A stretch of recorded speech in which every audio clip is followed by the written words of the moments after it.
You are listening to the audio production of Sense and Sensibility by Jane Austen, published by Thomas Nelson and narrated by Eva Pope. Chapter 1. The family of Dashwood had long been settled in Sussex.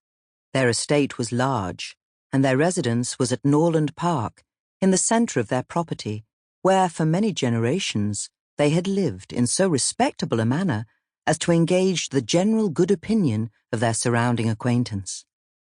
The late owner of this estate was a single man, who lived to a very advanced age, and who for many years of his life had a constant companion and housekeeper in his sister.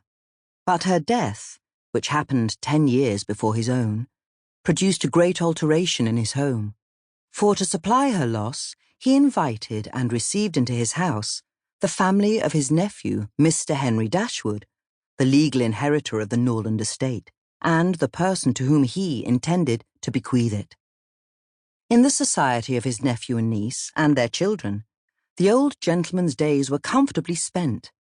His attachment to them all increased.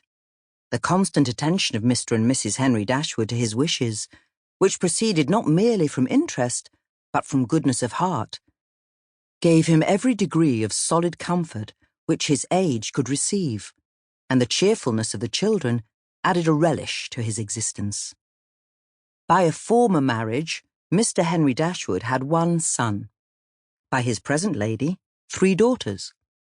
The son, a steady, respectable young man, was amply provided for by the fortune of his mother, which had been large, and half of which devolved on him on his coming of age. By his own marriage, likewise, which happened soon afterwards, he added to his wealth. To him, therefore, the succession to the Norland estate was not so really important as to his sisters, for their fortune, independent of what might arise to them from their fathers inheriting that property, could be but small. Their mother had nothing, and their father only £7,000 in his own disposal, for the remaining moiety of his first wife's fortune was also secured to her child, and he had only a life interest in it. The old gentleman died. His will was read, and like almost every other will, gave as much disappointment as pleasure.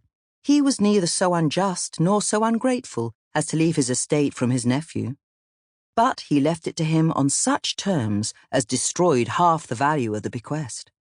Mr. Dashwood had wished for it more for the sake of his wife and daughters than for himself or his son. But to his... Sample complete. Ready to continue?